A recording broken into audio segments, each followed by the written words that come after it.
Welcome to all of you being here at Jimmy Oliver's Food Revolution Day.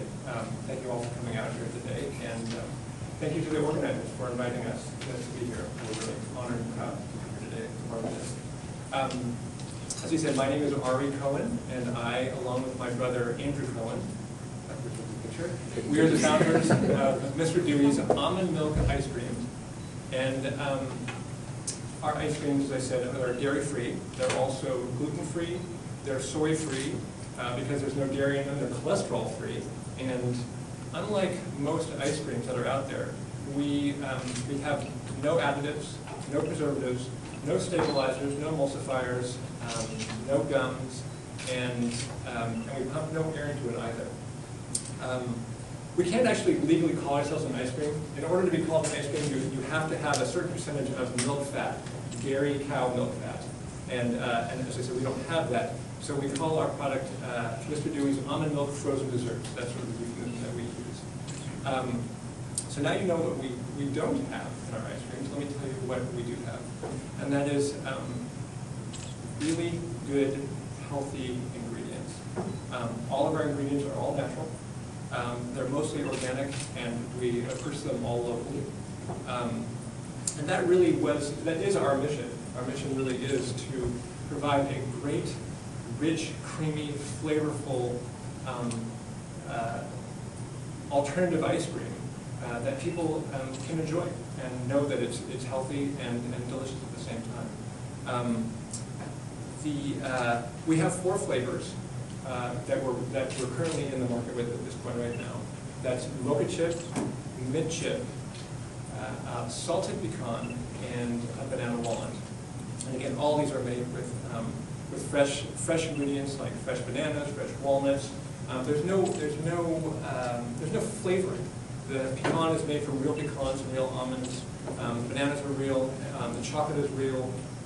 So it makes for a really, really nice, a really, really great dessert, and we're very proud of it. We did bring those 4 flavors for you guys to try today, and we'd love for you to give us your feedback and tell us what you think. I have to say, so far we've been really very pleasantly surprised at the response to it. We found that there are a lot more people than we realized who are dairy-free and gluten-free for various reasons, and really appreciate this ice cream. And actually many people who are not dairy-free or gluten-free who really like it because it's a really nice, healthy alternative. Okay, so let me take a step backwards and sort of talk about sort of who we are, what we believe in, how we got here, and where we hope to go with this. I think for many people, getting involved in purchasing and preparing and eating and selling good, healthy food. For me, my journey started with an issue of health. I had a health crisis about 12 years ago. I was one of those people that grew up eating whatever I wanted, whenever I wanted, and it wasn't an issue, at least I thought. But about 12 years ago, I started having issues that I came to learn were the result of problems with, at least partly, and due to the foods that I was eating.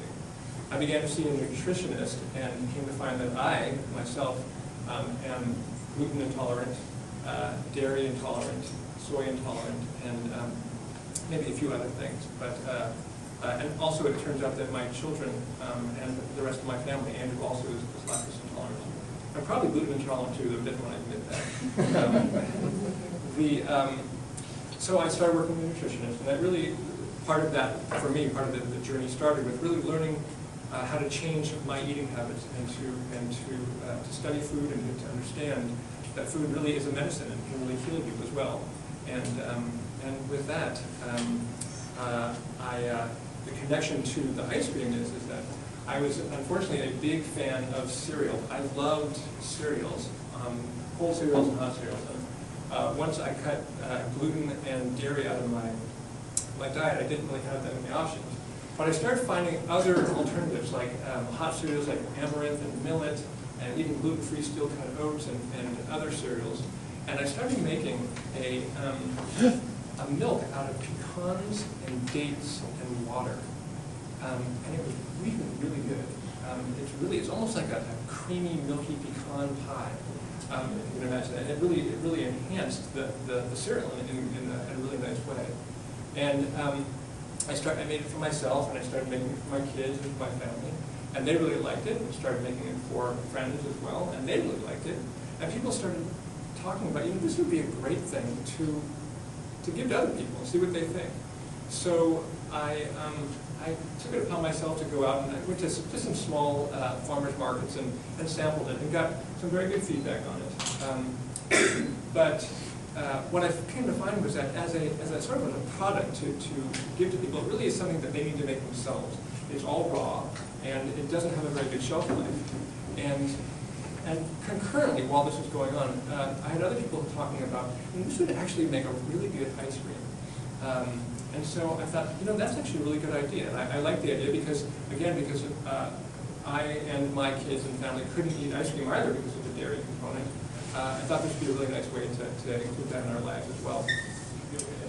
So, with that said, I embarked on a mission to figure out how to make ice cream out of nut milk, and came to find that it's not a very easy thing to do. Ice cream is it's interesting. What I came to find was that there are literally ice cream schools. Some very reputable, Penn State University has a dairy program and with a specialty in making ice cream. And ice cream truly is a chemistry experiment. Like most baking and cooking, ice cream also is really a chemistry experiment. So I did a lot of research around that. I talked to a lot of professors at these universities, and I bought their book. I bought the seminal, the Bible on making ice cream, which is very interesting to me because the cover of it is this beautiful picture of several ice creams and toppings and all these beautiful things. And you open the book up, and it couldn't be any more boring. It is a chemistry textbook with graphs and charts and physics equations. And I'm like, oh my goodness. And in reading this thing, or dabbling in it, I came to find that there are some basic principles to making ice cream. You have to follow these principles in order to do it. One of those things is you actually have to have some sort of sweetener in it. It is a dessert after all, and you must have some form of sugar to make it. I won't go into the chemistry of it, but it is a very important piece of it. The challenge for me in learning about this was that, as I think I mentioned before, we don't use I don't use any additives. I didn't want to use any additives or preservatives or stabilizers or gums, which most ice cream, not all, but most ice creams use. And that's a key component to it. That's part of the chemistry. So that was my challenge, was how do you actually make an ice cream that's rich, and creamy, and in texture, and flavorful, and delicious, that doesn't have all the elements that you need to make an ice cream. So that was a challenge for me, and that's sort of where this began. I went into our kitchen and began experimenting with this, using these chemistry rules and experimenting with this. And the kitchen became a lab, and our freezer became a receptacle for all of my experiments, much to my wife and daughter's dismay. It was not an uncommon occurrence to have my wife and daughter walk down to the freezer, open it up, and hear them screaming and cursing my name because 20 pints of various flavors of ice cream came pouring out at them. But nonetheless, I had to do this, and this was part of the process. Throughout that time, it took me about, believe it or not, about a year and a half, almost 2 years, to figure it out and to come up with a formula that I felt was really worthy of us, of our family, and of the public. And so concurrently, while this was going on, while I was making this, and this is where my brother Andrew Cohen comes into this play. Andrew, as I said, is also lactose intolerant, and he was just jonesing for some good ice cream, and didn't really like the alternatives that were out there. And he would come over and sample my stuff. Even in the early days, he would come over and taste it, and he would declare, "This is the greatest ice cream in the whole wide world." And it was really pretty bad, to be honest with you. So he had his word very, very, very little credibility, I have to say. But he recognized this as something as it got better, and as the formula got better, and as the flavor became better, he recognized this as a really great product, and he saw this as a really important thing impressed upon me to make and to bring to the public, because he said, there's a lot of people out there, more than I think we even realize, who really benefit from something that is a delicious ice cream alternative. So I want to very quickly talk about Andrew, because as I'm saying, I'm sort of if I'm the sort of sensitive artist in this, if I may be so bold as to call myself an artist, Andrew is the brains. Andrew is the business part of this. Andrew was born to be in business. I don't think he'll mind me telling you that Andrew, at the age of probably about 7, to give you an idea of his business style, he would go to the corner store and he would purchase 2-for-1 candies and then bring them back to school the next day, equipped with a change money belt. And he would sell the candy for a penny a piece and make 100% profit off that, and make sure that nobody could avoid it because he had the change for him. He would then reinvest that in that and get bigger candy bars and things and make more and more money. Andrew went on to many successful businesses. He actually graduated from high school early to start his first business, and he's had many successful businesses, including, along the way, an aerobic studio, video production company, and intermittently he had 4 separate sausage restaurants that he put together. And I used to tease him, I'd say, Andrew, Freud would have a field day with you. And Andrew would just say, look, Art, sometimes a sausage is just a sausage. So, again, I had no business experience at all. My previous background was as a social worker. Andrew had a lot of it, and Andrew we wouldn't be here today without him. I think the combination, we have a very good partnership. It's the combination of my work with ice cream and his business acumen and his sense and his passion, his drive. He's taught me so much about business and about being able to bring something like this to the public in a really effective and wonderful way. And I just want to say, actually, it's wonderful to be able to work with my brother. It's a gift, I think, for both of us. And I'm really, really happy to be doing this. It's still very early on in the process. We haven't had too many fights, but so far it's working really, really well.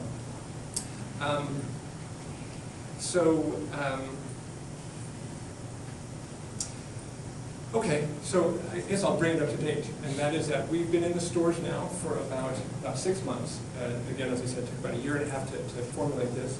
We've been in stores. We're in stores in the Oakland, Berkeley, El Cerrito, Lafayette area, and we're also in the Sacramento area, in several stores up there. And we're demoing all the time. Andrew and I do everything right now.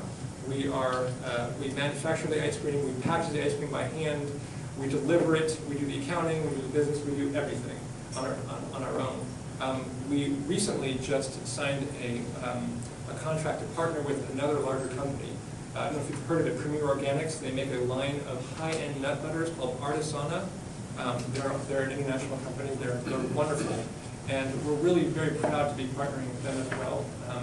Their mission is very similar to ours in that their mission is to put out a really good, high-end, mostly organic, in their case, all organic food. And that is where we are today. So, and we hope to be. Again, I'm just happy that people like the ice cream. Andrew's hoping that we'll be at some point global. So with that said, that is who we are and that's what we're doing. And we hope you guys will come out and taste our ice cream when we're done here today. Thank you very much.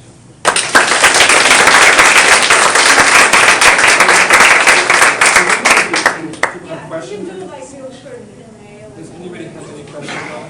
Sure. I do.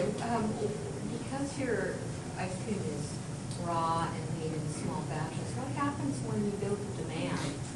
How do your channels of development and distribution affect the product, which is sort of what got us to the over-processed food in the first place? No, it's a great question.